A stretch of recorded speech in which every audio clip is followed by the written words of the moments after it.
8:41 de la mañana, 7:41 en las Islas Canarias, y tengo conmigo a nuestro accidentado don Javier Venegas. ¿Qué tal está usted? Accidentado, pero bien, muy peleón, muy peleón. Muy peleón como García Ortiz, el fiscal general del Estado. Mucho más, que se prepare García Ortiz. Y tengo conmigo a la guapísima, inimitable, incomparable, inteligentísima doña Carmen Álvarez Vela. ¿Qué tal está usted? Muy buenos días, pues muy feliz, que estoy aquí hoy de carambola, pero muy feliz de estar aquí. Hacía tiempo que no nos veíamos, me alegro un montón de verla meses. Y además de verla en plena forma, qué caramba. Sí, hombre, ya que se tarda tanto, por lo menos venir en forma. Bueno, pues bienvenida de nuevo. Aprovecho para tenerla aquí, no como tertuliana, sino como entrevistada, como amiga a la que me gusta entrevistar. Sí, hoy vengo como amiga. Hoy viene de acompañante.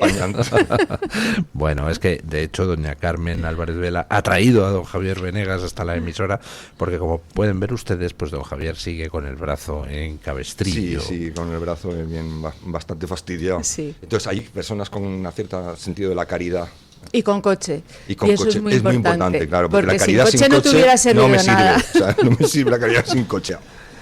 Bueno, no sé si han seguido ustedes todo el follón del comisionado para la Dana, que resulta que en su expediente aparece una fotocopia de un título inexistente, un título fake, con lo cual pues ayer se defendía el señor diciendo que es que él, para haber entrado de funcionario en la época en que entró, no necesitaba aportar un título, bastaba con el bachiller, por tanto él no aportó ese título, pero el caso es que en el expediente aparece, y claro, posteriormente pues es posible que ese título haya sido necesario para algún nombramiento que le hayan hecho. Por ejemplo, el hecho de estar de comisionado para la Dana, yo creo que lleva aparejado el cargo de subsecretario de Estado, con lo cual para eso sí hace falta un título. Entonces, ¿se ha metido ese título a posteriori para justificar el tener un grado y por tanto tener nivel de funcionario A1? Pues no lo sé. El caso es que ese título ha aparecido ahí, ese título es falso. Y bueno, pues por si fuera poco, resulta que hoy OK Diario saca que la mujer de también ocupa un puesto de funcionario A1 sin tener ningún tipo de licenciatura ni grado, y dirige en no sé qué museo en Valencia. Yo me preguntaba cómo se va a hacer lo de la motosierra cuando cambie el gobierno, porque claro, eso de recortar gastos es complicado, pero a lo mejor no es tan complicado. A lo mejor resulta que basta con coger la lista de socialistas que han entrado en la administración y empezar uno por uno a ver el título, y lo mismo resulta que nos podemos quitar de una tacada, yo que sé, a 250.000, ¿no? Bueno, pero cotejar, habrá que empezar por cotejar quién es quién, porque aquí nadie es quien parece ser o lo que parece ser. Esto es de una gravedad increíble, porque es falsedad de documento. Esto es algo increíble, es una falta de vergüenza, una sensación de impunidad en todo lo que se hace. Y lo que está pasando con el tema de los títulos es algo tremendo. Yo no sé, pero para hacer infinidad, yo he hecho infinidad de cursos, no digo másters, cursos.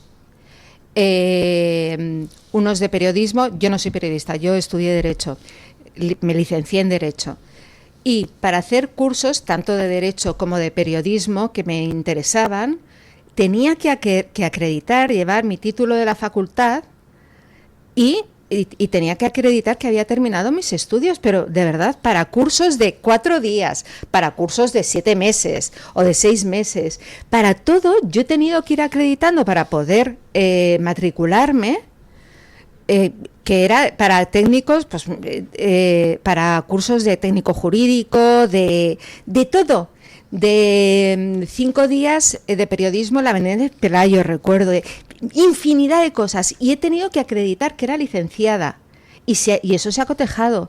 Y aquí, esto me refiero más al tema de Noelia Núñez, y si no, no me podía matricular. Entonces me sorprende que todos estos políticos hayan pasado con títulos, con estudios no acabados. Bueno, mire usted, vale. Óscar Puente decía que tenía un máster porque había hecho un cursillo en la sede del PSOE. En la Jaime de Vera. Sí. Bueno, pero eso es como muy habitual también, por ejemplo, decir, estudió en Harvard y resulta que hay un seminario de 3 horas, ¿no? Entonces, claro. Pues eso, y yo estoy hablando de cursos que a lo mejor ni pongo en el currículum, pero que me ha llamado la atención porque me lo ha recordado. Digo, porras, si yo tenía que decir, ¿dónde tengo yo mi justificante de la facultad? Porque yo perdí mi título de sí, como muchos de mi generación, muchísimos hemos perdido el título del rey, sí, porque me cambié de casa en unas circunstancias de mi vida un poco complicadas, y entonces yo tengo de la Complutense un justificante, ¿vale? ¿De qué he terminado?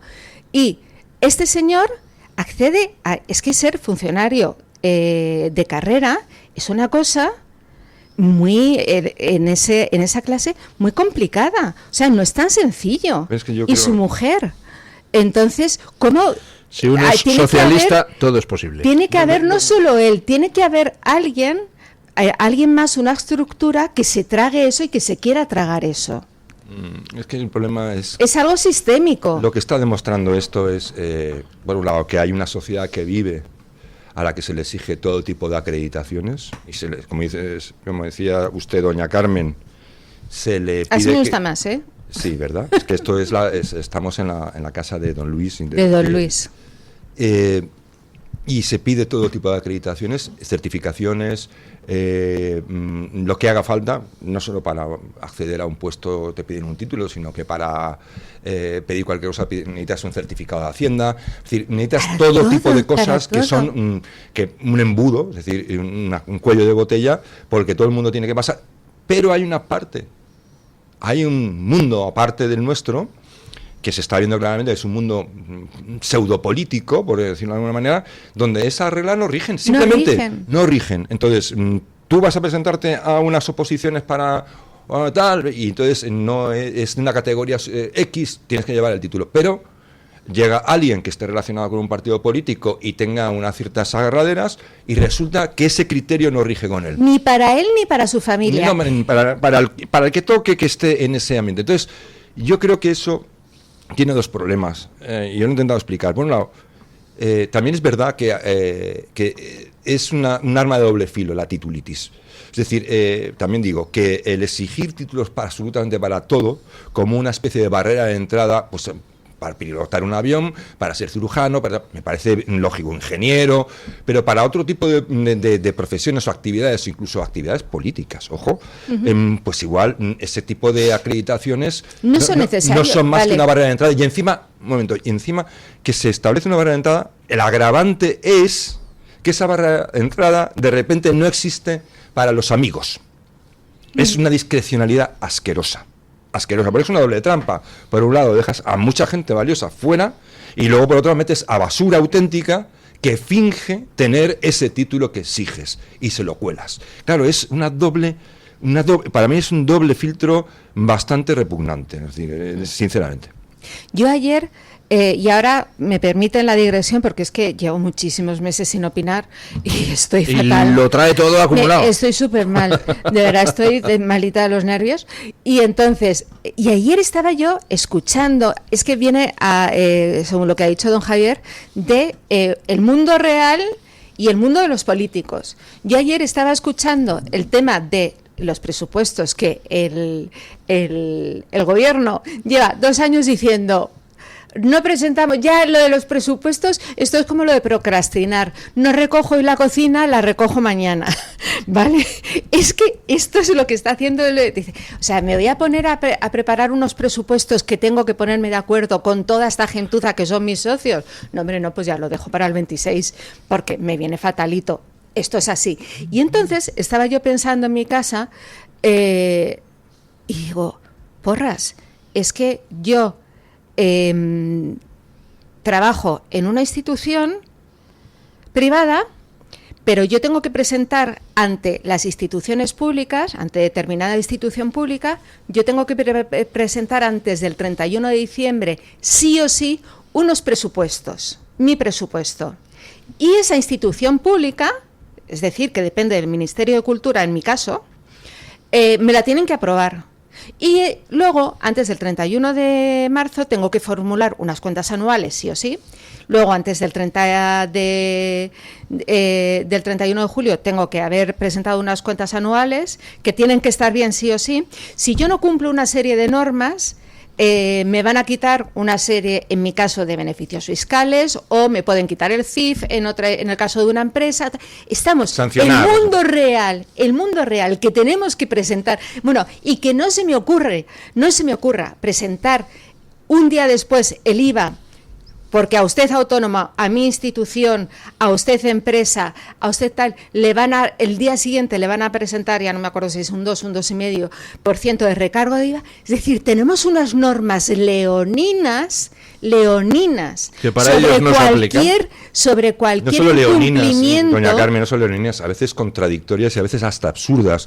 Totalmente. Por ejemplo, se pueden vivir circunstancias en las que tú tengas un requerimiento de Hacienda cuando no se podía presentar telemáticamente. A veces no funciona la telemática, también es verdad. Sí. Puede ocurrir y no es nada normal. Lo sé. Ojo con eso. Pero encima, si tienes alguna cuestión litigante o alguna cuestión que aclarar y que necesitas personarte allí, se puede dar el caso de que tengas que solicitar cita previa y te la concedan para después de que se acabe el plazo del requerimiento. Es decir, cosas como diciendo, vamos a ver, usted me pide esto, aquí hay una discrepancia que solo se puede aclarar presencialmente y usted me está dando cita para después de que se cumpla el plazo. Claro, es decir, bueno, que estamos en sus manos. Entonces, yo pienso, doña Carmen, que esto es muy importante entender.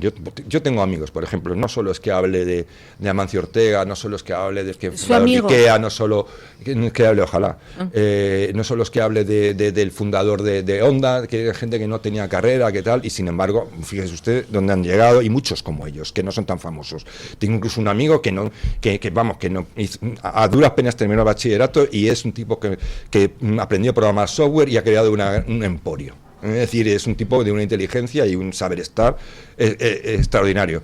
Estas personas vivimos cada vez más en una sociedad, española especialmente, y de otros lugares, donde todo está bajo la certificación de una serie de burócratas. Entonces, yo puedo entender que existe una norma general de certificación, porque como una sociedad de masa no nos conocemos, pues metamos algún tipo de garantía de que alguien que no conozco, pero va a hacerme los servicios jurídicos, ha estudiado Derecho. Que menos, ¿no? Por supuesto. Pero también usted que ha estudiado Derecho sabe precisamente por qué existen los términos. Se habla de picapleitos de aquellos abogados que son auténticamente un desastre, pero han estudiado Derecho. Entonces, es decir, que tampoco es garantía. Entonces, yo creo que hay un cruce aquí de abominaciones. Uno, por un lado, es la exigencia de certificaciones que en ocasiones pueden ser validadas de otra manera en el sentido que, oye, pues yo más que un político que haya estudiado Derecho, me dice, no, pero es mejor que haya estudiado Derecho que no haya estudiado. No, hombre, sí, pero esa es una falacia comparativa. Bueno, sí, o sea, lo que me importa es saber quién eres tú. ¿De dónde vienes? ¿Qué has hecho? ¿Qué has aprendido? ¿Qué fama tienes en tu entorno? ¿Eres buena persona? ¿Eres honrado? ¿Tienes fama de sinvergüenza?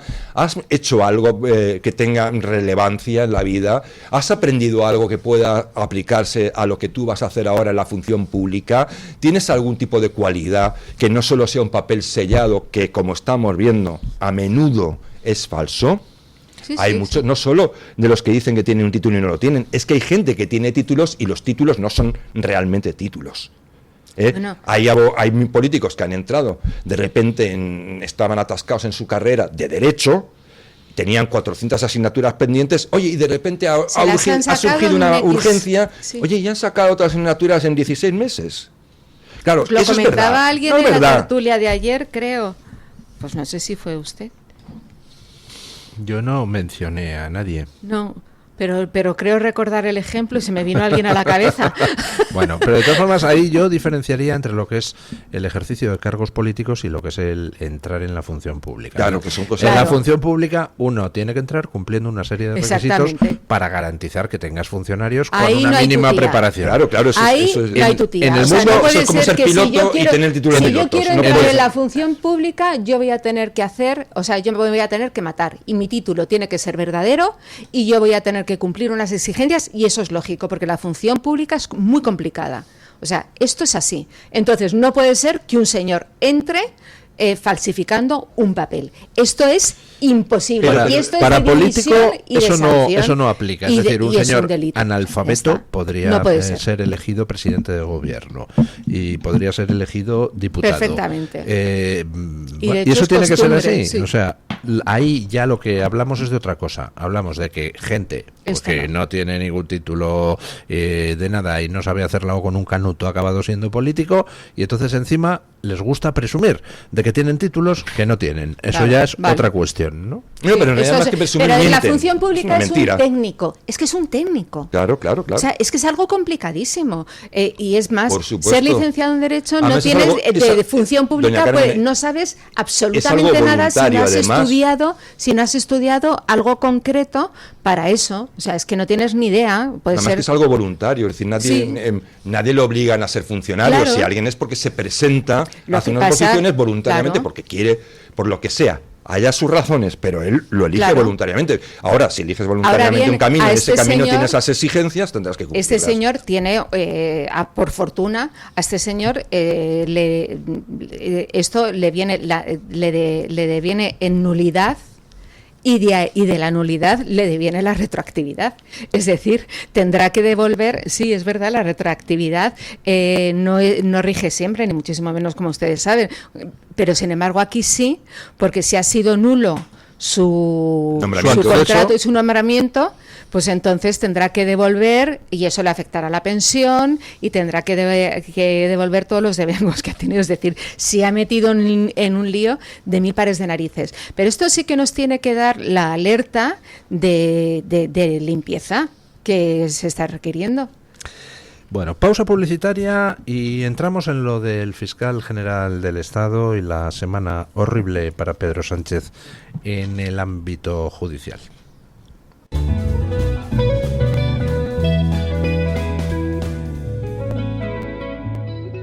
Mensaje de Marga para sus jefes.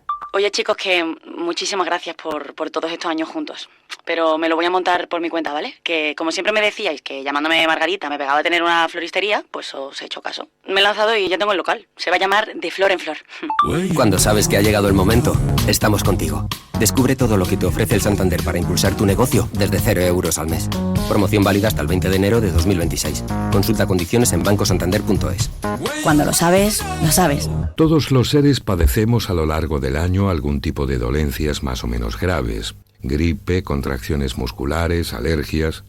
El cerebro es un órgano que lo regula todo y también nuestro entorno influye en su comportamiento. Tristeza, insomnio, obsesiones. La psiquiatría no quita los problemas, pero ayuda a mantener una actitud más real y positiva. Sin estigmas, acuda al psiquiatra.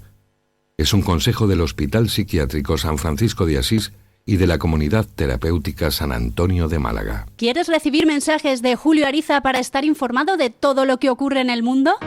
El Telegram de Julio Ariza tiene todo lo que necesitas. Solo tienes que abrir la aplicación de Telegram en tu teléfono móvil y en la zona del buscador escribir Julio Ariza. Fíjate en que sea el canal oficial, el de @Julio Ariza el Toro. En cuanto lo tengas, solo tendrás que hacer clic y una vez aquí dar a la opción de unirme para seguirlo. Y listo. Noticias alternativas, reflexión y vídeos interesantísimos en @Julio Ariza el Toro. Y ahora también en WhatsApp. Conecta con Julio Ariza. El DHA Omega 3 es clave en el funcionamiento normal del cerebro, la visión y el corazón. Si te preocupa el deterioro asociado a la edad, debes tomar DHA. El DHA de Mederi Nutrición tiene certificación IFOS, máximo estándar de pureza y calidad. Busca DHA Pure NPD1 o visita ahora mederinutrición.com. La doctora Iradier, especialista del Instituto de Microcirugía Ocular, IMO, Grupo Miranza en Madrid, utiliza el tratamiento más eficaz para la enfermedad del ojo seco con la nueva tecnología de luz pulsada óptima IPL. Con centenares de pacientes tratados y excelentes resultados, la doctora Iradier es referente en España de esta innovación oftalmológica. Doctora Iradier en IMO, Grupo Miranza. Teléfono 910-783-783. calle Valle de Pinares Llanos 3, Mirasierra, Madrid. Escúchanos y no te pierdas nada. Síguenos en redes sociales y entérate antes que nadie de nuestros contenidos, entrevistas y momentos destacados. Búscanos como Radio Libertad en todas las plataformas y únete a nuestra comunidad. Conéctate y vive la libertad en tu radio.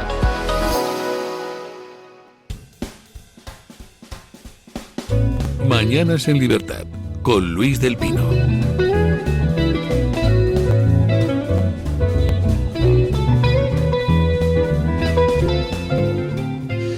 Bueno, se incorpora, son las 9:01, 8:01 en las Islas Canarias, y se incorpora a nuestra mesa de tertulia, pues, ¿quién más sabe de tribunales en este país? Que es doña María Jamardo. ¿Qué tal? ¿Qué tal, doña María? Muy buenos días. A doña María le dije la semana pasada, bueno, ¿qué pasa con el fiscal general? Y dijo en estos micrófonos, la semana que viene hay resolución del recurso contra el procesamiento. Y efectivamente ha habido resolución del recurso contra el procesamiento, en el que ya queda claro que García Ortiz se va a sentar en el banquillo, sí o sí. Y también dijo otra cosa la semana pasada doña María Jamardo, que es que ahora que se han resuelto los recursos, pues le corresponde al juez Puente, al juez Hurtado, el decidir, el emitir el auto de apertura de juicio oral, ¿no? Exacto, así es. Y que eso, pronosticó usted que no sería ya hasta la primera semana de septiembre cuando yo pronostico, no pronostico, creo, por la información que manejo, que abrirá en una situación inédita y muy desagradable, porque lo será para todos los presentes. Creo que para él mismo también, pero se ha empeñado en aferrarse al cargo sin solución de continuidad.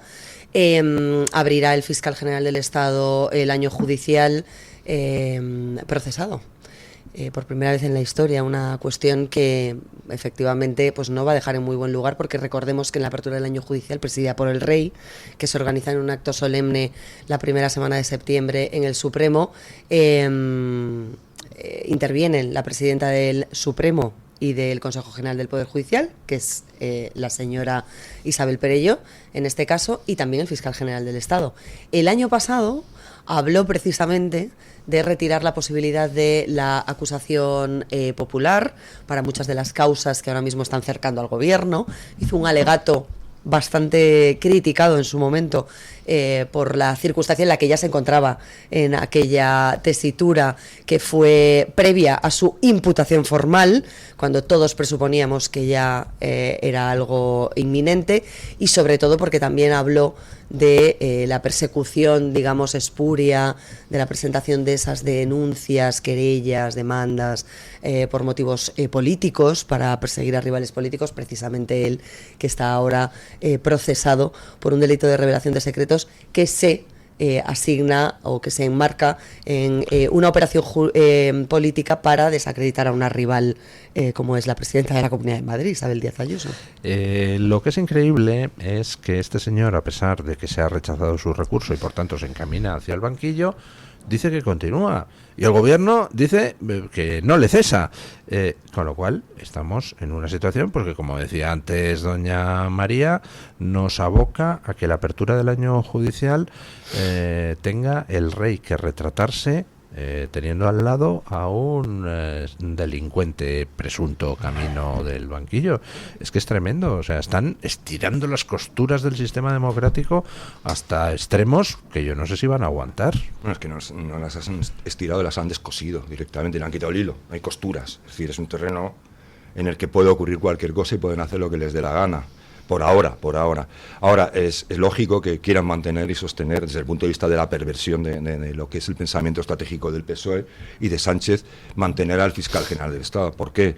Porque ya tienen demasiados frentes abiertos y no quieren tener que controlar a otro tipo, que en un momento lo hacen dimitir, lo echan a la cuneta, que es lo que normalmente hace Sánchez, ¿no? Que lo hará con su propia mujer cuando llegue el momento, y dirá, esa señora de la que usted me habla, y no quieren tener que vigilar también al fiscal general del Estado, porque en un momento dado, este hombre, presionado por las circunstancias, tendrá que venirse como cualquier persona que está en una situación tan delicada, desamparado por aquellos que le han puesto ahí y le han hecho volar la cabeza, pues no tendrá que estar vigilando a otro tipo que puede cantar, que puede en un momento dado decir, bueno, pues voy a decir la verdad, Voy a decir quién me mandó el mensaje, quién me pidió esto, quién me ordenó aquello y dónde tengo yo los mensajes guardaditos, porque seguramente esos mensajes, a pesar de que no estén en el móvil, alguien los tiene. Entonces yo creo que lo van a hacer, pero bueno, es lo que estamos en una situación en la que han desaparecido las líneas del terreno del juego y que tenemos un gobierno o un presidente que va a intentar hacer y ya está haciendo lo que le da la real gana.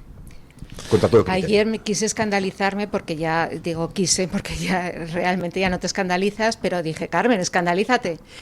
Y procedí a escandalizarme cuando dijo el gobierno, dice Pedro Sánchez, dice que respalda es decir, toma parte que respalda al fiscal general del Estado. El gobierno toma parte en un proceso judicial. O sea, y ni siquiera dice la manida frase de el gobierno respeta todas las decisiones.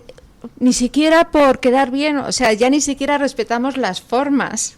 No, es uno de Noé y le vamos a proteger hasta el final. Exactamente, es lo que ya no hay costura, ya ni siquiera decimos frases manidas, frases hechas por quedar bien. Dice, no, nosotros estamos aquí, le defendemos a él, claro. Es uno de Noé, es uno de los nuestros y vamos con él a muerte. Pero esto plantea un problema gravísimo, aparte del papelón que le van a hacer al rey en la apertura del año judicial. El rey ya ha hecho tantos papelones. Ya, pero me gustaría que no se acostumbrara a ello. Pues y luego estamos acostumbrándonos yo también, me temo. Lo siento decir esto en el alma, Pero luego hay otro asunto, y es que vamos a tener en una sala del juicio a un tribunal, enfrente de él a un señor en el banquillo de los acusados, que es Álvaro García Ortiz, y en esa misma sala un fiscal que se supone que representa al Ministerio Público, que es el subordinado de García Ortiz. Sí. O sea, eso procesalmente es un cortocircuito total. Y entonces, si no recuerdo mal, corríjame doña María, pero una asociación de fiscales que está personada en la causa le pidió al Supremo que suspendiera a García Ortiz de sus funciones. Yo entiendo que esa posibilidad existe. El Tribunal Supremo... Bueno, en base a la ley, no. Esa es la paradoja que se da en este caso. Yo lo contaba porque ahora sabemos con la decisión de la Sala de Apelaciones del Tribunal Supremo que la segunda coimputada hasta este momento, que estaba propuesta para el procesamiento también por el instructor Ángel Hurtado, la fiscal jefe de la Fiscalía Provincial de Madrid, Pilar Rodríguez, tenía que ser inmediatamente suspendida una vez fuese firme el procesamiento por su superior jerárquico, en este caso por Álvaro García Ortiz, en último término, precisamente por estar inmersa en un procedimiento judicial que se presupone que no es compatible, ¿no?, con la función que ella desarrolla profesionalmente y que además podría tener influencia o injerencia en el procedimiento en el que ella está inmersa, precisamente por ese carácter jerárquico de la institución. Pero no hay nada que prevea que el fiscal general del Estado, imputado o procesado, tenga que ser cesado o deba dimitir legalmente impuesto. Es decir, que el criterio queda a discreción del propio García Ortiz. Un momento, y a discreción del tribunal. No, las leyes no pueden prever todos los casos y el tribunal debe poder hacer que prevalezca algo tan simple como que es que el Ministerio Público no esté controlado por el acusado de una causa. Eso sería lo razonable y lo lógico, pero es una paradoja, insisto, precisamente porque hay una especie como de analogía en el caso de que sea un juez o un magistrado. Si se diese el caso de que un juez o un magistrado estuviese inmerso en un procedimiento judicial, sí hay una parte de la Ley Orgánica del Poder Judicial que prevé el cese, la suspensión, digamos, inmediata de sus funciones. Hay quienes, interpretando jurídicamente de manera ampliada esa situación análoga, sí consideran que el fiscal general del Estado debería, ¿no?, pues ser suspendido cautelarmente, quedar en stand-by, al menos mientras no se dirime una sentencia absolutamente la analogía en derecho también es una fuente de derecho. Pero también hay quienes aplican, digamos, la norma estricta y consideran que como en el Estatuto Orgánico del Ministerio Fiscal y en su reglamento que lo desarrolla no hay una referencia expresa o explícita y la carrera fiscal no es exactamente igual a la carrera judicial, a la magistratura, pues que hay dudas de si eso sería procedente o no. Este es el debate. Claro, es que Si se le suspendiera, pues lo lógico es que lo recurriese y se suspendiera seguramente la ganaría. suspensión. Probablemente lo ganase. Claro, lo que no es de recibo es que él mismo claro, no sea quien tome la iniciativa Exactamente. de decir, oiga, yo doy un paso al lado. Pero esta reflexión que está haciendo doña María es también, desde el punto de vista técnico, es lo que es, pero también desde el punto de vista político nos está revelando una cuestión, que tenemos un sistema que no había previsto jamás que ocurrieran determinadas cosas, diciendo, esto es impensable, es decir, ni siquiera se les pasó por la cabeza que la Fiscalía, que no es como un juez, que el juez juzga, es decir, es neutral, la Fiscalía no, la Fiscalía toma parte porque es, digamos, la acusación del Estado que persigue los delitos. Entonces, tiene una posición muy clara, ¿no? Sí, El bien, no es la neutralidad, es el bien, no es juzgar como un juez. Por lo tanto, en los jueces puede estar previsto la suspensión, pero en el caso de la Fiscalía nadie dice, bueno, como un fiscal, no te digo un fiscal normal, el fiscal general del Estado va a ser un presunto delincuente. Y lo va a mantener y sostener el Poder Ejecutivo, que es el que lo nombra. Una pregunta, ¿por qué han exonerado a la subordinada? Es decir, ¿por qué han dicho que no hay motivos para procesarla? Porque precisamente el hecho de exonerar a la subordinada implica que no es cesada automáticamente. Exacto. Lo que hubiera añadido presión a García Ortiz. Es decir, ¿la han exonerado para no añadir presión a García Ortiz? No lo creo. Yo, honestamente, viendo quién es la terna que compone la sala de apelaciones, no es ningún magistrado sospechoso de un sectarismo afín al gobierno como para presuponer que esa es la motivación que, digamos, apoya esa resolución que conocíamos Pero ayer. Entonces, ¿por qué a ella sí le Bueno, admiten porque el recurso? hay una frase muy reveladora dentro de esa decisión en la que se apunta a que fue personalmente el fiscal general del Estado, digamos, quien tuvo el dominio material del hecho, quien dio las órdenes, quien recabó la información, quien pidió horas antes de que se publicase en algunos medios afines la colección de los emails y demás, y se sobreentiende que no hay indicios suficientes para acreditar que esta señora conocía el objetivo de esa nota de prensa, la filtración de dónde procedía, que ella no fue quien, digamos, orquestó o coorquestó junto con el fiscal general del Estado al mismo nivel de responsabilidad esa nota de prensa, sino que se limitó a firmarla. Le dijeron fírmala y emítela, y ella fue lo que hizo. Entonces se entiende que no hay indicios suficientes. Hay algún mensaje, en fin, como ese de vamos a añadir un poco de cicuta, ¿no? Cianurito. La fiscal cianurito. Yo lo siento, pero fuerte, me suena muy rarito esto de que dan ganas de añadir cianuro, sí, lo dijo en una de las conversaciones que tenía con una persona que no era de la Fiscalía y que por lo tanto, bueno, pues entienden los tres magistrados, y ahí sí hay unanimidad, que no hay indicios suficientes para abrir una causa penal contra ella, a pesar de que pueda haber cuestiones muy reprobables en su comportamiento que no podrían o no deberían haber sido obviadas si la inspección de la Fiscalía, que a nivel interno nunca ha abierto, curiosamente, una investigación. La inspección fiscal, que es la llamada a evaluar el comportamiento, la actuación de los fiscales en su día a día, en las diferentes causas, en los procedimientos, en su observancia de la legalidad, que son los mayores defensores de la legalidad, es curioso. Bueno, no es curioso, es evidente y coherente en la tesitura en la que nos encontramos, y siendo la inspectora fiscal quien es, ¿no? Pero es una afín, me refiero que es afín, que ha sido nombrada en la etapa es que siendo jerárquico claro, no se va a investigar. Pero lo lógico hubiera sido que a nivel interno, a nivel administrativo, que se hubiera armado la mundial del procedimiento penal, se hubieran abierto unas diligencias de investigación administrativas, disciplinarias, dentro de la Fiscalía. Oye, se ha abierto investigaciones cuando fue aquella causa orquestada en torno al fiscal Estampa para desacreditarle y que no pudiera acceder a un puesto que solicitaba. Se le abrió un expediente doble al fiscal que se negó a archivar la causa de Miguel Ángel Blanco en la Audiencia Nacional, que renunció, Vicente González Mota. Se le ha abierto investigación interna, en sede interna, como si fueran los asuntos internos de la policía, que la Fiscalía tiene para eso, a la inspección fiscal, a muchos fiscales, por muchísimo menos y con muchísimas menos razones de lo que ha sucedido ahora. Y no se ha abierto una causa interna por parte de la inspección fiscal, que es otra de las cuestiones que acredita o que demuestra que efectivamente es una institución politizada. Pero ahí se me plantea una cuestión. Vamos a ver, entonces estamos diciendo que el Supremo confirma el procesamiento de García Ortiz, estamos diciendo que a principios de septiembre el juez Hurtado emitirá un auto de apertura de juicio oral, que posiblemente sea para unas semanas o unos meses después. Estamos hablando de que el fiscal general del Estado va a tener que sentarse en el banquillo, que dice que no dimite, que el gobierno dice que no le piensa cesar.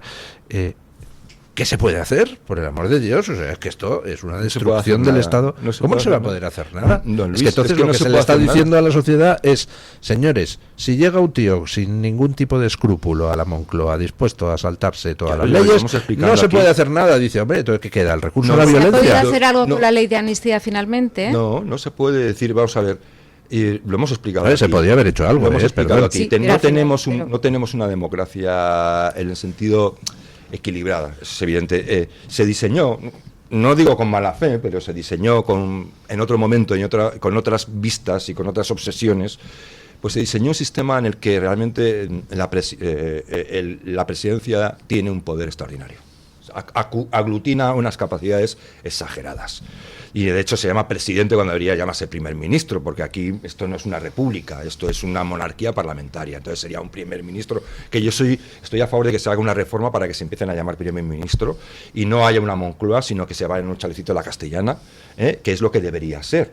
Entonces, lo mismo que ocurre con los partidos, que también, por el diseño del modelo político, porque este es un país levantisco, que no tenía representación, poco acostumbrado, necesitábamos unos partidos fuertes, que representaran y que canalizaran todas las fuerzas sociales, ¿no? Todas esas ideas, que en su momento podían tener más o menos una justificación, se han demostrado letales cuando han pasado 40 años. ¿Por qué? Porque quienes han recibido esos privilegios o esas funciones, lejos de entender el sentido por el que se la daban, han ido abusando de ellas. Y lo hecho cierto es que ahora mismo tenemos una democracia cesarista en expresión de Guillermo Cortázar, que me parece perfectamente afortunada. Es una democracia cesarista. Entonces tenemos un César en la Moncloa. Entonces el sistema no ha previsto... Yo creo que me gustaría que pues actuara la justicia de alguna manera buscando algún resquicio legal, porque les recuerdo que César acabó como acabó. Entonces, bueno, y a mí me gustaría que, hombre, pues no acabáramos de la misma manera. Pero claro, usted está pidiendo que los jueces, por ejemplo, se extralimiten, porque tendrían que extralimitarse. Tendrían que decir, donde no está... una cosa es interpretar una ley, otra cosa es que ni siquiera existe una ley que prevé algo. Entonces, si no existe la ley, no hay interpretación. Simplemente tendrías que retorcer otras leyes que no son ad hoc para esto y directamente prevaricar. Es lo único prevaricar, ¿por qué? No es necesariamente Luis, no soy jurista, pero vamos, la cuestión de la lógica de la ley, pues si existe una situación especialmente grave que no contempla mecanismos que una vez superado determinados niveles de gravedad puedan actuar, pues estamos en un vacío, estamos sobrepasados por una falta de respuesta. Le pongo un caso muy claro. Se está juzgando a un narcotraficante y resulta que el fiscal del caso es conocido, amigo, familiar del narcotraficante. ¿Se permitiría eso? No. ¿Por qué? Pues hombre, porque uno puede suponer que el fiscal entonces no va a ejercer como debe la representación del Ministerio Fiscal. Y me están diciendo que la ley no permite que si tenemos a un tío sentado en el banquillo, que es el jefe del fiscal, ¿no puede hacer nada la justicia? Hombre, no, lo siento. O sea, estoy seguro de que hay alguna interpretación de alguna ley que permite decir esto es ahí no está siendo ejecutivo el fiscal. El fiscal general está sentado como imputado. Y el narcotraficante también. Pero usted está diciendo que recusaría al fiscal que está en la posición ejecutiva de ejecutar su función. este no es el caso, está en la parte pasiva, es un imputado, ya veremos si es culpable o no. No, pero es el jefe del fiscal del caso. Bueno, o sea, ya, pero es que entonces, ¿qué tiene que hacer la acusación? Pero eso es, digamos, esta persona la recusar al fiscal del caso porque está a las órdenes del acusado. Luis, es que de alguna manera reinventemos aquí la common law, ¿no? Es decir, una ley no escrita que se vaya haciendo a través de situaciones que han demostrado que es necesario actuar de una determinada manera. No, yo lo que estoy diciendo es que evitemos el fraude de ley. Y a mí me parece un fraude de ley como la copa de un pino el tener a un acusado sentado en el banquillo, que es el jefe. No, si a mí también me lo parece, fiscal. Me puede parecer una aberración. Es una aberración. Pero digo que ningún juez se va a arriesgar a tomar una determinación ahí. Porque es el gobierno el que tendría que destituir. Es el gobierno el que tendría que Claro, es que para eso es el poder evidentemente ejecutivo. Es el gobierno que está previsto, es el gobierno. Es el gobierno el que nombra al fiscal jefe del Estado, es el gobierno el que tiene que destituir al fiscal jefe del Estado inmediatamente o antes. O sea, le tendría que haber destituido antes de ayer, el ayer del antes de ayer, pero no lo ha hecho. No solo eso, sino que ayer va y le refuerza y se enfrenta con el Supremo y coge y dice, no, nosotros respaldamos. Es que esto nunca se ha dado. Es que se están dando situaciones inéditas, increíbles. Doña Carmen, es como el rey, cuando los partidos no cumplen su cometido, dejan que todo esto se vaya a hacer gárgaras y tal, y decimos, no, esto tiene que hacerlo el rey porque puede sancionar. No, mire, es que si no hacen los que tienen que hacer las cosas. Claro, estamos en una situación tan loca que antes he nombrado la amnistía, en la Constitución, cuando dice que no acepta los indultos, resulta que no acepta los indultos generales, pero tenemos un constitucional que dice que sí acepta la amnistía. O sea, que es más que los indultos generales. Estamos superando el sentido común, estamos superando todo lo que tiene que ver con un país normal. Es que un ejecutivo nunca podría tener un delincuente, ¿no? Ultrademocrático, ultra Estado de Derecho, todo lo que tú quieras. No, es que estamos fuera de la normalidad y estamos... Pues de la moral. Estamos... Y de la ley. Y de la ética y de la ley. De la Constitución. Como estamos... A circunstancias, a problemas excepcionales, soluciones excepcionales. Y yo lo que planteo es una cosa. Entiendo que los fiscales que forman parte de la Asociación Profesional e Independiente de Fiscales, la APIF, que están personados como acusación popular contra García Ortiz, entiendo que saben de leyes y son ellos los que han pedido al Tribunal Supremo que el Tribunal Supremo suspenda a García Ortiz como medida cautelar. Pero lo ha explicado antes María. Por tanto, bien, claro. Existe alguna manera de interpretar. Pero no hay trayectoria o tradición o no hay claridad, digamos, jurisprudencia o doctrina en ese sentido. Exacto, habría interpretaciones. Que no se podría, efectivamente. Bueno, pues entonces yo me gustaría instar a los fiscales del Supremo. Vamos a ver, estamos ante un golpe a la democracia. Se están cargando las normas de convivencia democráticas. Ante eso, si existe una manera de interpretar las cosas que permita suspender cautelarmente a García Ortiz hasta que sea declarado culpable o inocente, pues hay que ejercerlo, hombre. Hay que hacer lo que sea. Claro. Estoy con ellos. Yo opino que como la ley de amnistía, doña Carmen, cuidado. lo que sea... Lo que sea siendo no como lo que ellos. sea dentro de la ley, y entonces creo que ellos aciertan haciendo eso.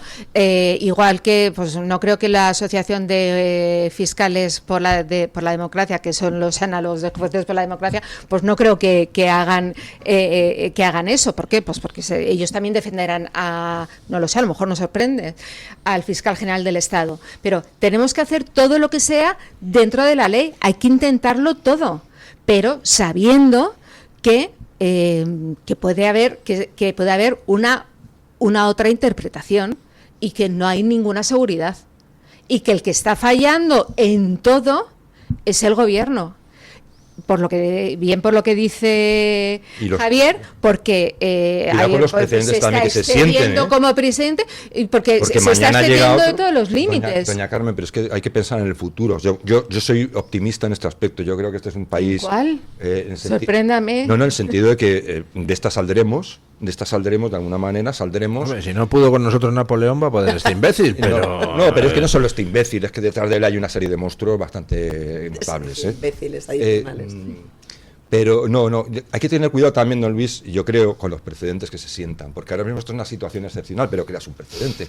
Mañana imagínese que nos quitamos a toda esta reala de encima y conseguimos enderezar un poquito las cosas, tenemos un gobierno que sin ser maravilloso es por lo menos un poquito decente, y que, en fin, todo vuelve a su, digamos, no a la normalidad, porque la normalidad es lo que nos ha traído la normalidad, hay que ir a otro lugar mejor que el que estábamos, ¿no? Y entonces... Pero a un cauce razonable. Claro, pero imagínese usted que se crea ese precedente y se malusa por los malos, porque existe ya el precedente legal, claro, y se van a por tu fiscal porque les conviene, y lo pueden llegar a hacer, porque puede haber situaciones que sean equiparables aunque no sean iguales, y se puede retorcer. Pero oiga, perdone, le desmonto ese argumento en un minuto. Ahora mismo la ley prevé, está puesto en la ley, que si es un fiscal normal, no el fiscal general del Estado, el que resulta procesado, ese fiscal tiene que ser apartado inmediatamente de sus funciones. También podrían mal usar eso y pueden ir a por los fiscales que intenten... Todas las leyes pueden ser mal usadas, pero de lo que se trata precisamente es de tener leyes que nos protejan. Pero es que usted sabe con qué nos estamos jugando en los cuartos. Sí, ya lo veo. Respondería en este caso, ya que el señor Félix Bolaños tiene una doble reforma legal en marcha que afortunadamente no ha salido ahora antes de verano por falta de los apoyos parlamentarios necesarios, y que una de las derivadas es la reforma del Estatuto Orgánico del Ministerio Fiscal, es que se hiciese caso a los fiscales que conforman el cuerpo de fiscales de la institución del Ministerio Público Español, y que se hiciesen y se aplicasen las reformas no en la dirección en la que está proponiendo el Gobierno en este momento, que es precisamente para blindar el poder omnímodo del fiscal general del Estado, que ya es un poder omnímodo casi, eliminando los contrapesos, sino aumentando los contrapesos, que es lo que ha fracasado en toda esta legislatura, no solo en los contrapesos de la Fiscalía General del Estado, los contrapesos institucionales, los contrapesos del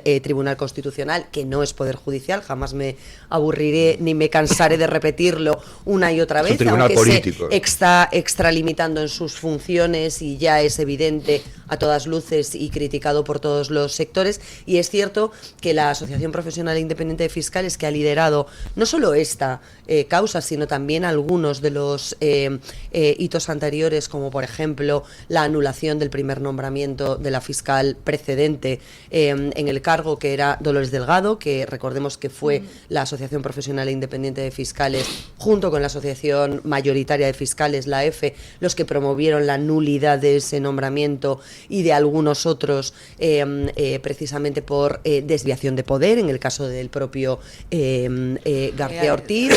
Y yo creo que efectivamente lo que habría es que presionar y que trabajar para que ese estatuto orgánico del Ministerio Fiscal, que llevan tantos años diciendo que es insuficiente, que tiene lagunas importantes, que no prevé una serie de contrapesos relevantes. Recordemos todos los nombramientos polémicos de Álvaro García Ortiz, aquellos en los que ha favorecido en la cúpula fiscal de manera descaradísima a los afines, es decir, a los miembros de la Unión Progresista de Fiscales, de la UPF, que él presidió y de la que era parte cuando era fiscal, digamos, en activo, sin cargo político, un fiscal de base, como los que ahora lidera.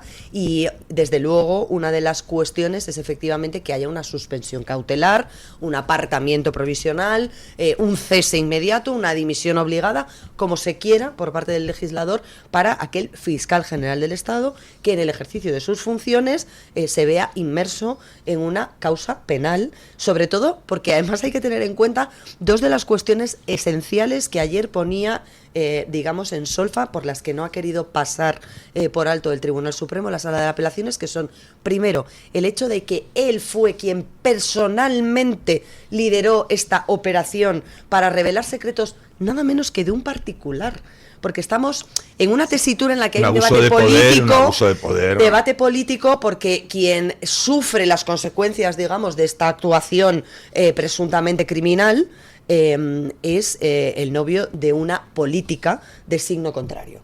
Pero vamos a obviar la relación sentimental que une al señor González Amador con la señora Isabel Díaz Ayuso, que es causa de todo lo que le ha sobrevenido, pero es un ciudadano particular. Como usted, como Carmen, como Javier, como yo, como cualquiera de los oyentes. Y entonces el fiscal general del Estado se entera, no sabemos todavía cómo, pero ahí nos falta una pieza interesante de quién cuenta presuntamente desde la Hacienda Pública que el señor González Amador, que anda, que no habrá Albertos González que tengan pleitos de 300.000 euros, que no es que estemos hablando de 300.000 millones de euros, que sea una cosa tan sonadísima que la Fiscalía al completo esté al tanto de la causa. Me explico, que no tiene una dimensión descomunal, que no es un asunto, no, un señor que se llama Alberto González, ¿quién cuenta? Oiga, que tienen ustedes aquí a este señor que es novio de Díaz Ayuso con un asuntito que quizás pueda ser judicializado penalmente. Doña María, mientras tanto nadie se enteraba de los más de 200 millones de fraude de la trama de hidrocarburos, ni la Fiscalía, ni Hacienda, es algo maravilloso. Ni el IVA de las mascarillas, que todavía está por aclarar, que también ahí hay una cuestión estamos hablando sin resolver. de miles de millones de negociados. Pero que sí no teníamos pasaban. localizado a un señor que se llama Alberto González, que tiene un pleito, una discusión administrativa, que era lo que era en aquel momento, con Hacienda de 300.000 euros. Oiga, de verdad, ¿cuántas causas, cuántos empresarios, cuántos autónomos en este país tendrán en este momento una discusión administrativa? Miles y miles. O un requerimiento que atender. Y además por causas como facturas de ese tipo, como las que tiene Alberto, presuntamente,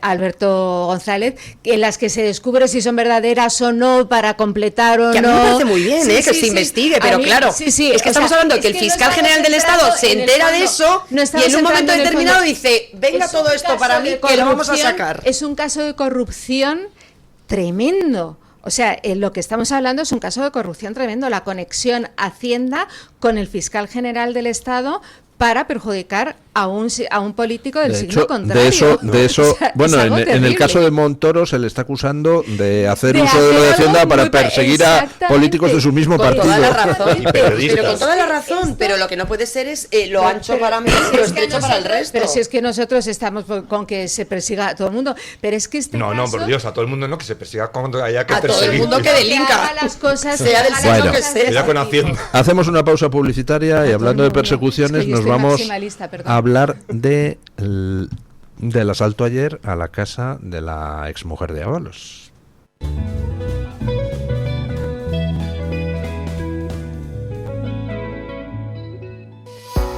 Escúchanos y no te pierdas nada. Síguenos en redes sociales y entérate antes que nadie de nuestros contenidos, entrevistas y momentos destacados. Búscanos como Radio Libertad en todas las plataformas y únete a nuestra comunidad. Conéctate y vive la libertad en tu radio. En un entorno idílico, más de 100 profesionales, psiquiatras, internistas, psicólogos, psicoterapeutas, terapeutas ocupacionales, enfermeros, celadores y administrativos, trabajamos en el Hospital Psiquiátrico San Francisco de Asís, en Málaga, con un solo objetivo: sanar al paciente mental. Infórmese en www.hospitalsanfrancisco.com y llamando al teléfono 952 20 14 64. ¿Quieres recibir mensajes de Julio Ariza para estar informado de todo lo que ocurre en el mundo? Abre la aplicación de Telegram en tu móvil y escribe en el buscador Julio Ariza. Fíjate en que sea el canal oficial, el de @Julio Ariza el Toro. Haz clic y dale a unirme para seguirlo. Y listo. Y ahora también en WhatsApp. Conecta con Julio Ariza. La doctora Iradier, especialista del Instituto de Microcirugía Ocular, IMO, Grupo Miranza, realiza en Madrid cirugía premium de presbicia y catarata. Si desea eliminar sus gafas de vista cansada o nota que con la edad pierde visión, la doctora Iradier le realizará el tratamiento para recuperar la agudeza visual y nitidez de la juventud, con la mejor lente intraocular y la técnica más segura y eficaz. Doctora Iradier en IMO, Grupo Miranza. Teléfono 910-783-783. Calle Valle de Pinares Llanos 3, Mirasierra, Madrid. Encuéntranos en iVoox, Spotify, Amazon Music, y Apple Podcasts. Radio Libertad, a un clic de distancia. Mañanas en Libertad.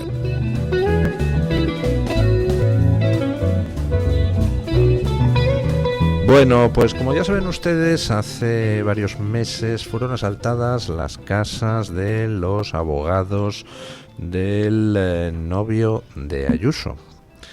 A una de las abogadas le robaron de hecho los ordenadores. Uno de los ordenadores tenía un chip de seguimiento. Aparecieron los ordenadores en manos de unos marroquíes cuando iban a pasarlos por la aduana de Algeciras. Se detuvo a los marroquíes dicen que ellos no habían robado nada, que se lo dio un tío que había venido en un coche de alta gama. Bueno, todo muy rarito. Pero es que hace un mes alguien asaltó la casa de los padres de Koldo García. Y la policía dijo que no, bueno, que parecía un robo normal. Pues no sé qué decirle. Y ayer asaltaron la casa de la exmujer de Ábalos, la casa donde vive la hija de Ábalos, y se llevaron ordenadores, una cámara y no sé qué, dejando allí las joyas que había. Igual que en casa de la abogada del novio de Ayuso, también se llevaron el ordenador, pero dejaron otras cosas de valor. Bueno, ya estamos en Palermo y vuelvo a insistir en mi petición. Señores del Supremo o quien sea, hagan algo antes de que por favor empiecen a aparecer cadáveres en el Manzanares con los pies metidos en un bloque de hormigón, porque estos tíos de la mafia parece que están poniéndose nerviosos, ¿no? Al Dama ya le pegaron unos tiros con el coche vacío, que eso bonito no queda, es decir, no es tranquilizador. Es como tratar con una gente que te da unos avisos extraños. De ahí a la cabeza de caballo en tu cama te quedan Hay que tener cuidado por 5 minutos. Esto es otro país. Decía antes doña María lo de, si nos cuentan, no sé si estábamos en el aire o no, si esto nos lo cuentan hace 6 años no nos lo creemos. No. Estamos viviendo en otro país. Nos gustaría poder volver atrás y decir, por favor, volvamos a la normalidad, a un país imperfecto con sus cosas, pero normal. Hay una mafia. Lo que hay ahí en el PSOE, en el PSOE barra gobierno, porque está todo mezclado, es una mafia terrorífica y da miedo. Pues Aparte, por eso que alguien empiece a tomar cartas en los asuntos con un poco de contundencia antes de que la cosa vaya a más. Estamos entrando en los avisos mafiosos de asalto a la casa de tu padre, asalto a la casa de tu hija. Con un agravante. ¿Cuál? Porque a veces pensamos en el gobierno, ¿no? Pero ¿quiénes son los amigos y socios del gobierno? Aparte de los Bildu, ya sabemos toda esta calaña. ¿Quiénes son? Los partidos como Morena en México, que son, digamos, tienen unas relaciones ahí con el narcotráfico, es decir, Venezuela, con los sicarios, con sus sicarios que viajan, que no se quedan ahí, que van y vienen. Es decir, que yo creo que hablar de la mafia del gobierno requiere alargar las luces todavía un poquito más allá, porque no estamos hablando de que el gobierno tenga ahí... O sea, una mafia local, sino que también... Es decir, que sus socios... Es una franquicia de otra cosa más amplia. Si sus socios ven sus intereses peligrar. Y estamos hablando de países como Venezuela, de países como China, porque China es un colegui, ahora mismo es maravilloso de este gobierno, y un colegui de tela marinera. Disculpa la interrupción. China, estamos para que sea el colegui. No un colegui, el colegui. Para pasar a interrumpir, a alejarnos cada vez más de Estados Unidos y tal, y que el colegui sea China. No, solo el China, que sea nuestro propietario, que es peor todavía. Exactamente. Nosotros una especie de mayordomo. Pero la cuestión es que estos países, ya no es el gobierno, estos países o estos regímenes, si ven, por ejemplo, una causa que está en el Tribunal Supremo, que está no sé qué, sobre negocios turbios de tráfico de petróleo negro, que entra por aquí, sale para allá, vaya casualmente, han ido varios petroleros con ya eso refinado para China, no sabemos, ¿no? No solo es el gobierno, es que ellos mismos nos ponen en peligro. estamos en peligro porque esta gente no se va a andar, no son gente que se paren barras. Perdónenme que les interrumpa, pero me ha mandado un oyente al hilo de la discusión que teníamos sobre qué puede hacer el Tribunal Supremo. Pues una observación que creo que es muy pertinente. Los tribunales pueden, por ejemplo, por alarma social, por riesgo de manipulación de pruebas y de testigos y de coimputados o por riesgo de fuga, meter a alguien en la cárcel en prisión provisional comunicada y sin fianza. No sé, ¿puede destruir pruebas García Ortiz? ¿Puede influir en fiscales del caso suyo para manipular la investigación? ¿Hay alarma social por el tema? ¿Existe riesgo de fuga? Oye, pues no sé, pero si en el otro lado se están traspasando todos los límites y ni dimite ni le cesan, pues a lo mejor hay que empezar a decir, pues habrá que aplicar la justicia con un poco de dureza, y dado que hay alarma social, yo estoy alarmado y soy parte de la sociedad, ¿hay riesgo de fuga? Oiga, en fin, ¿quién sabe? ¿Quién sabe? Es un riesgo y además, asumible. pues existe una clara posibilidad de manipulación de pruebas, de testigos, de coimputados. Para empezar, el tío tiene el control del propio Ministerio Fiscal. Pues oiga, mándenle a la cárcel en prisión provisional comunicada y sin fianza, y a ver si tiene las narices de desde la cárcel seguir dirigiendo la Fiscalía General del Estado, ¿no? Voy a hacer una enmienda a nuestro oyente, con todo el cariño y todo el respeto. La alarma social no es causa de ingreso en prisión provisional en nuestro país. Las causas de ingreso en prisión provisional en nuestro país son 3, están tasadas, que es el riesgo de destrucción de pruebas. No sé qué más pruebas puede destruir Álvaro García Ortiz cuando el auto de ayer del Supremo dice claramente, precisamente en esta línea, que borró las pruebas que podían ser incriminatorias para él y que es incompatible con la defensa de la inocencia y con quejarse con que su derecho a la defensa está siendo, digamos, poco menos que interrumpido, imposibilitado, el hecho de que, pudiendo tener esos mensajes exculpatorios, se dedicase a borrarlos de todas las plataformas si eran tan exculpatorios, que parece bastante incompatible. Es una de las cosas que más desarrolla el Tribunal Supremo, con lo cual borrado de pruebas o eliminación de pruebas, yo creo que ya a estas alturas las ha borrado todas. Es decir, creo que ya no habría mucho más que rascar, porque se han pedido comisiones rogatorias a Irlanda y a Estados Unidos para acceder a las aplicaciones de WhatsApp, al Gmail. Yo contaba en exclusiva muchos meses que García Ortiz había pedido que se le enviara todo el material de ese expediente de González Amador en las horas previas a su mail personal, que es otra irregularidad de manual. Vuelvo otra vez a poner el foco en la inspección fiscal. ¿Cómo es posible que el fiscal general del Estado desconozca que en los asuntos que atañen a la Fiscalía en general se utiliza un mail personal para gestionar nada? Es decir, primero porque efectivamente los sistemas de protección, antivirus, posibilidad de hackeos y demás es mucho más reducida en una cuenta particular de las que podemos manejar todos para nuestras reservas, compras, me voy al restaurante, quiero hacer un viaje y demás. Es mucho menor de lo que puede ser un mail institucional. La certificación de los procesos, obviamente, claro. Pero bueno, evidentemente la seguridad es mucho menor, en y por Estados eso Unidos, cuando Hillary Clinton tenía un correo particular, claro, se montó la mundial. Y por ¿no? eso la instrucción de la Fiscalía es que todos deben ceñirse al uso del mail profesional y corporativo para las cuestiones que tienen que ver con su trabajo. Le complemento su observación. Artículo 503.2 del Código Penal. Perdón, de la Ley de Enjuiciamiento Criminal. También podrá acordarse la prisión provisional para evitar el riesgo de que el investigado o encausado cometa otros hechos delictivos. Yo sería, es lo que iba a decir, que las 3 causas son esa es la destrucción de pruebas, hemos hablado de que ya está, el riesgo de fuga, que parece poco probable, y que en todo caso sí admitiría medidas previas no tan lesivas como la privación de libertad, como por ejemplo que firme cada semana en el Supremo, que se le retire el pasaporte y no pueda viajar. Bueno, habría una opción intermedia, y es a lo que iba. La única que yo creo que en el caso de querer interpretarse o poder acordarse una prisión provisional sería la reincidencia, es decir, el que pueda seguir incurriendo en comportamientos delictivos por no adoptarse esa decisión de privación de libertad. Creo que es la única. Pero para mí esa sí es, un cajón. para mí esa sí que cabría.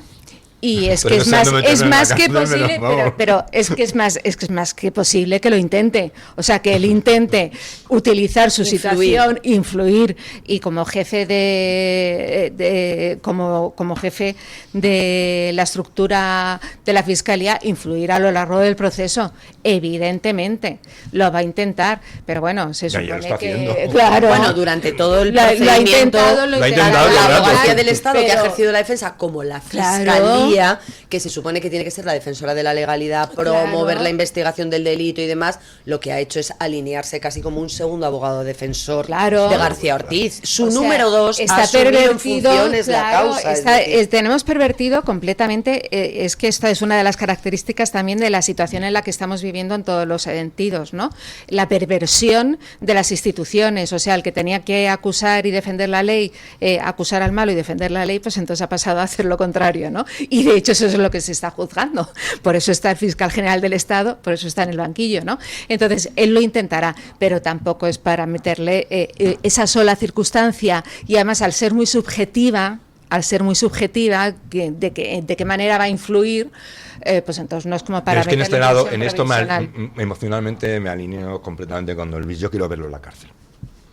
Hacedlo como queráis, pero me lo enchironáis. Que vosotros dos queráis verlo en la cárcel, ¿tú no? Si es causa, sí. Bueno, pues entonces yo también me uno, y entonces decimos que estamos alarmados socialmente sobremanera y que queremos, y entonces yo creo que lo van a tener muy en cuenta. Lo que digo es algo muy simple. Pedro Sánchez está dando un golpe de Estado a la democracia, un golpe lento, un golpe blando, y por tanto lo que tenemos que hacer es encontrar todos los mecanismos y resquicios para pararle los pies antes de que la situación se vuelva inmanejable. Sí, pero además en todos los aspectos, no solo en este, es que yo llevo años abogando por eso. Yo creo que la situación ya es inmanejable. No, pero me refiero antes de que la gente llegue a la conclusión de que es que la única posibilidad es terminar pegándose de leches. Oiga, no, yo quiero vivir en un país tranquilo, un país democrático. Las leyes son precisamente para garantizar que todos podamos defender nuestras posturas sin necesidad de partirnos la cara unos a otros.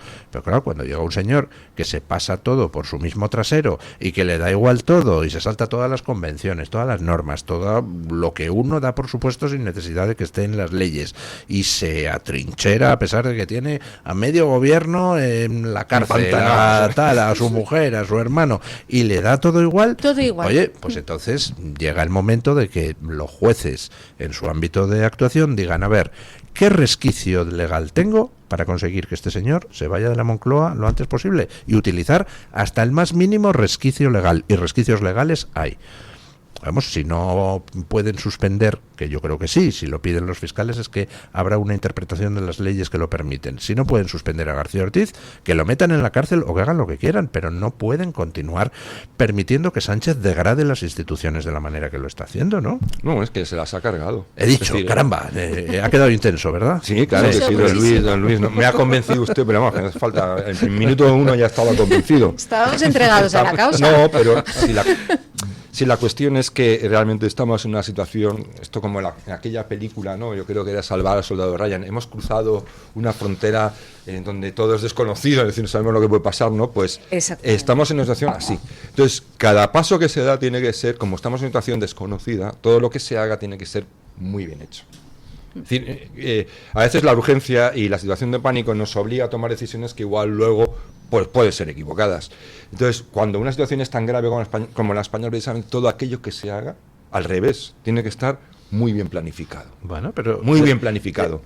Fíjese usted cómo los abogados de los separatistas y Sánchez encuentran siempre algún resquicio legal para meter no sé qué cosa. No, pero no lo han conseguido. Pero ellos luego no se salen con las suyas. Claro, no lo han hay que mantener un poco la calma. Y cuando se salen con las suyas porque hacen trampas. Y no se atreve a venir, por ejemplo. Una cosa es el deseo y otra la responsabilidad. Y yo, por ejemplo, que ahí voy a discrepar, creo que la privación de libertad tiene que ser la ultimísima ratio del ordenamiento, porque es una cuestión muy grave. Es verdad que hay situaciones y personajes que nos despiertan todo tipo de animadversiones y que desde ese punto de vista sí es comprensible efectivamente esa petición, pero yo creo que hay que ser mucho más garantistas si cabe en este caso, precisamente para desmontar a todos aquellos que se han saltado las costuras, que se han saltado las garantías, que se han saltado los sistemas y que se han saltado a la torera todos los mecanismos que hay para proteger, para garantizar la legalidad. Yo le pregunto, ¿usted cree que García Ortiz podría volver a cometer otra ilegalidad si continúa siendo fiscal general del Estado? Pero ¿Existe esa posibilidad? No lo sé. Es que es una o existe hipótesis, o no existe. Es una hipótesis. Pero existe esa posibilidad. Pero si existe esa posibilidad, es decir, si se diese esa mínima posibilidad, efectivamente, pero estoy de acuerdo, si se diese la siguiente, el siguiente estadio en el que ahora durante el procesamiento alguien tiene conocimiento, y estoy segura de que la PIF y todas las partes implicadas en el caso, también está el Colegio de Abogados de Madrid, de la Abogacía de Madrid, está una acusación a la que le va en su propio interés la posible condena de Álvaro García Ortiz, porque es quien inicia esa primera querella, que es el perjudicado directo, que es el particular, el ciudadano que se ha visto expuesto con datos confidenciales en los medios de comunicación, porque la Fiscalía General del Estado emite una nota para recoger contenidos que eran ocultos o que desconocía la mayoría de la opinión pública. Si en algún momento hay el más mínimo tal, entonces sí que se podría presentar un escrito y decir, mire, oiga, es que no solo estamos enjuiciando a este señor por haber delinquido presuntamente, sino que es que está volviendo a poner en práctica sus mecanismos. Podría ser inmediata la prisión provisional. Yo, de todas formas, es decir, yo creo que estamos en una situación, digo, en la que hay que mantener la cabeza lo más fría posible, porque si no estamos perdidos. Hay que resistir con mucha cabeza y con mucha resistencia. Templanza. Pero con determinación. Entonces, yo creo, don Luis, que hay que estar tranquilos en un sentido, relativamente tranquilos, pero en un sentido que si los jueces del Supremo, la mayoría, si hay la menor posibilidad de preservar el Estado de Derecho español frente a García Ortiz y frente al que sea, van a mirar cualquier manera medianamente legal o justificable o presentable de hacerlo. ¿Me permite usted una precisión? Los jueces del Supremo no existen cada juez individual. Sí, bueno, sí. Y hay jueces que trabajan en el Supremo al servicio del gobierno, directamente, porque son lacayos perrunos. Sí. Hay otros jueces que no trabajan directamente al servicio del Supremo, pero que son, digamos, bizcochables. Y, por ejemplo, pongo un ejemplo la realidad de la vida, de otra instancia, el expresidente de la Audiencia Nacional, que resulta que le pasaba información a Ábalos. Pues resulta que no era progre, era de una asociación de derechas, era de la Francisco de Vitoria, pero parece ser que era un trepa. Y luego, efectivamente, hay jueces del Supremo que son profesionales, heroicos, serios, honestos. Vamos a ver, no estamos viviendo una situación normal, y todos somos conscientes. Si nosotros somos conscientes, los jueces lo son todavía más. Es decir, los jueces en general, ya sabemos, vamos a llamarlo a cada uno por su nombre, con sus virtudes y defectos, pero es decir, lo que hay, yo lo sé porque alguna conversación he tenido, hay una conciencia por parte de muchos de los jueces, suficientes jueces, como que para hacerse cargo de la gravedad de la situación. Es decir, eso significa que siempre habrá manzanas podridas, sinvergüenzas, y no solo porque sean de izquierdas, como usted bien ha dicho, porque hay sinvergüenzas en todas las partes, ¿no? Pero que hay no nos engañemos. Yo creo que es razonable pensar que esos jueces no van a permitir que esto se vaya de madre Pues no sé, yo estoy mirando estos 7 años y lo que veo es una degradación progresiva de la democracia, y veo un riesgo serio de que esto se vaya a tomar por saco y de que acabemos a bofetadas en las calles. Entonces, y no me da la gana. Entonces, como no veo suficiente contundencia y veo que aquí se atrasan los temas, y ahora se autoriza el procesamiento de García Ortiz, pero la subordinada que participó en el invento, a esa la excluyen para que así no demos el espectáculo de que hay que suspenderla automáticamente, lo que dejaría en evidencia a García Ortiz. Como veo que a Bolaños resulta que, oye, sorprendentemente van y dicen a Peinado que no, que a Bolaños no hay que proceder contra él en el caso de la mujer de Sánchez, y a los 2 días se desbloquea la negociación para nombrar a los que tienen que presidir la sala segunda y tercera del Supremo. Veo demasiados enjuagues, veo demasiadas potencialidades de que haya pactos por ahí, de bueno, vale, yo ahora cojo y presento un voto particular a esto, y entonces pues le mandamos al banquillo, pero poquito, y ya veremos luego en el juicio. no me gusta. Eso solo... hasta 6 años de prisión, y inhabilitación de por vida es lo que se enfrenta Álvaro García Ortiz a partir de septiembre. Pero a mí sí que me gustaría poner en valor que frente a todos esos enjuagues que presuntamente o que posiblemente sí haya bajo cuerda, es evidente que hay cosas que se nos escapan y cuestiones que todos sospechamos y que efectivamente pueden subyacer a algunas de las relaciones de causalidad temporal a las que asistimos.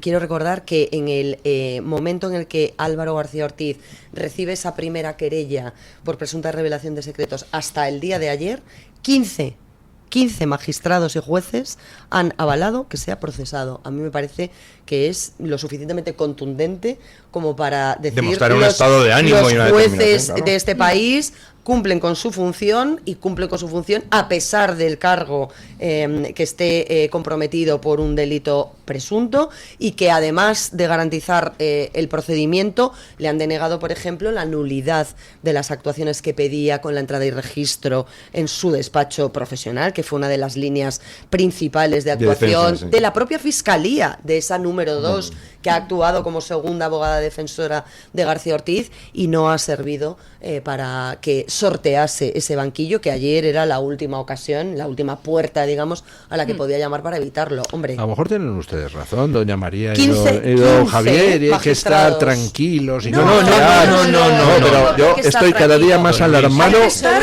En alerta, absoluto. hay que estar Nosotros no alerta, estamos hay que ser diciendo- súper exigentes, pero yo creo que también eso no Hay que nos tener puede la cabeza hacer fría, perder que es distinto. de vista que las leyes están para cumplirlas, que hay que ser hiper rigurosos, porque si nosotros también nos abandonamos a esa manipulación institucional, control tendencioso de las causas y demás, al final estamos comprando su relato, y yo no Claro. quiero comprar su relato en No, ningún yo momento. lo porque siento, no pero tengo nada si que la ver. democracia está en peligro, yo lo siento, pero creo que hay que recurrir a lo necesario, hombre, sin convertirse en un puñetero salvaje, Claro. para No, preservar si la lo que democracia. queremos Pero evitar es déjenme- el salvajismo, precisamente. Pero déjenme que les plantee un dilema que analizaba Fernando Savater en un artículo muy magistralmente.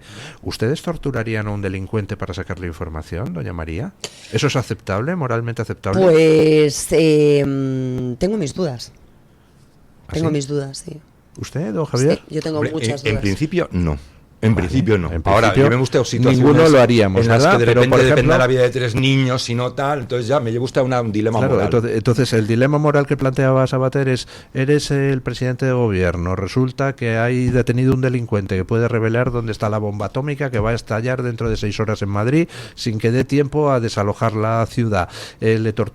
¿Ordenaría usted torturarle para sacar la información? Hombre, moralmente es inadmisible torturar a alguien, pero depende la vida de 6 millones de personas. Y decía Fernando Savater con toda brillantez, dice: si yo fuera presidente de gobierno, el dilema es muy simple, ordenaría su tortura inmediata, y una vez extraída la información y una vez desactivada la bomba atómica, me entregaría como presidente que soy a la justicia y diría: he infringido las leyes, he ordenado la tortura de una persona, que es algo no admisible, y por tanto me someto a que se Es que me eso es aplique llevar a el castigo. las situaciones a extremos. Cuando que intentamos valorar la vida cotidiana desde los extremos, yo creo que ahí nos equivocamos. Claro, pero yo yo pregunto... Quiero decir, vamos a decir, ¿dónde pones la línea en la que está legitimada, por ejemplo, moralmente, o vete a saber, ese dilema moral que hay de un lado? Claro, ¿dónde lo ¿Dónde pones? ¿dónde No coloca la es línea? fácil, 100 millones, por supuesto. ¿no? O 2 personas, ¿no? ¿Es la cantidad o es el hecho? ¿No? Es decir, entonces, existe Claro, lo que se completamente llama de acuerdo. la ley se basa, digamos, Ahora, de alguna manera en el sentido común de lo que comúnmente es aceptado. Ahora usted me lleva a la excepcionalidad, pues lógicamente Pues yo ahora no le voy a pongo salir otro, del sistema. otro ejemplo menos excepcional. Si resulta que en estos momentos está la justicia española cayéndose en lo que respecta a su imagen pública a trozos, se está arrastrando por el fango la imagen de la Fiscalía, se está trasladando a la población el mensaje de que el gobierno, haga lo que haga, ni asume responsabilidades, ni va a ser castigado, al menos en un plazo razonable. Ante todo eso, ¿puede un juez ser un poco estricto y mandar a la cárcel a García Ortiz? ¿Puede el juez ser un poco, puede el Tribunal Supremo ser un poco estricto y decir, pues oiga, evidentemente este señor debe ser suspendido cautelarmente? Pues yo creo que sí. O sea, si nos ponemos garantistas en eso, pues entonces a lo que vamos es a que Sánchez tiene barra libre para hacer lo que quiere y destruir la democracia. No puede ser. Yo no creo que, o sea, yo sigo siendo optimista. Yo creo que Sánchez pasará, y entonces para que él pase, va a hacer mucho daño, nos está haciendo mucho daño. Pero lo que no voy a consentir es que me arrastre a mí o a los demás a que destrocemos, a destrozarlo todo como si fuéramos los unos. Yo creo que hay que ponderar bienes jurídicos y que el dilema de Sabater, al que mando un abrazo desde estos micrófonos y al que admiro muchísimo, es un dilema un poquito condicionado, porque efectivamente los bienes jurídicos que enfrenta esa situación son bienes jurídicos equiparables. Se trata de la vida frente a la integridad física, es decir, que evidentemente hay un bien superior que es la vida de toda esa ciudad, claro, o de todas esas personas frente a la integridad física. Entonces yo creo que ahí no habría ni siquiera debate. Incluso creo que hasta podría encontrarse el resquicio legal para que se autorizase, a lo mejor no digo una tortura infame, pero sí a lo mejor un suero de la verdad o algo químico que permitiese extraer esa información. Pero yo insisto, la mayor condena a este gobierno la tenemos los ciudadanos en nuestras manos. Claro, llegará en no mucho tiempo y estoy convencida de que será la mayor condena. Muchos ciudadanos se preguntan, ¿llegará? ¿En serio? ¿Con alguien dispuesto a todo? Sí, yo creo que sí. ¿Usted no? Pues no lo sé, o sea, yo veo a un señor que está dispuesto a todo y me pregunto, ¿voy a volver a votar? Sí, yo creo que sí. El hecho de que nos hagamos esta pregunta es muy poco tranquilizador. Sí, desde luego. Bueno, no. Yo no tengo ningún motivo para la tranquilidad. No tengo ningún motivo. Yo sí. Ahora bien, sí creo que el Supremo puede hacer su trabajo. Y me callo ya. Doña Carmen, ¿qué han dicho nuestros oyentes a la pregunta de hoy? Don Luis, hoy les preguntábamos por Donald Trump. ¿Cómo ha variado su opinión sobre Donald Trump desde que llegó a la Casa Blanca? Preguntábamos por Estados Unidos y había 4 opciones. La primera no ha variado, la segunda ha mejorado, la tercera ha empeorado y la cuarta, ¿quién es Donald Trump? ¿Qué la opción favorita de Don Luis? La mía ha mejorado, pero con creces. Ya era buena, pero... Carmen ¿quién es Donald Trump? Yo siempre soy de esas, yo siempre soy de la respuesta loca. Pues en algunas cosas me ha decepcionado y en otras ha mejorado. No tengo... ¿Don Javier? Estoy igual, es decir, no soy detractor de Donald Trump, pero soy español. Y hay decisiones que nos están perjudicando y yo como español que le den morcilla a Donald. Es decir, si tengo que defender algo voy a defender mi país, es así de simple. Entonces hay cosas que creo que ha hecho correctamente para los norteamericanos, pero hay cosas que está haciendo, aparte de que tengamos gobernantes memos o von der Leyen memas, pero hay cosas que nos perjudican y por lo tanto yo eso no se lo tolero a nadie, o sea, que le den. ¿Qué dicen nuestros oyentes, doña Pues Carmen? Don Luis, solo un 1% se pregunta quién es Donald Trump. Su opción troll... la opción troll no ha tenido éxito. Nada, poco éxito, Don Luis, solo un 1%. La opción que va ganando es con un 47% de los apoyos, la de que no ha variado. La segunda opción más votada, con un 34% de los apoyos, es que ha mejorado. Y hay un 18% que a la luz de sus acciones en la Casa Blanca considera que ha empeorado la opinión que tiene sobre el presidente norteamericano. En las publicaciones de YouTube, María Luisa L6T dice que no ha variado su opinión sobre Donald Trump. Él tiene una estrategia para hacer reaccionar a Europa y lo que ha hecho en su país con los inmigrantes me parece bien. Añade que es posible que en algunas deportaciones se haya equivocado, pero había muchos que se tenían que ir. La mala gente está mejor en su país. En Europa debemos espabilar y aprender de Donald Trump, dice María Luisa en esas publicaciones. Julia Palbaf dice: sigo pensando que es un loco que nos va a llevar al desastre. Y también en las publicaciones de YouTube, Pedro Cruzmac Kellar dice que es mejor que Harris, pero que tiene muchos fallos y tiene dudas para el futuro. En el chat de YouTube, Eduardo Pascal dice: qué gran país Estados Unidos que permite a su población que esté armada. Lo dice en alusión, en comparación a la inseguridad que tenemos en nuestro país.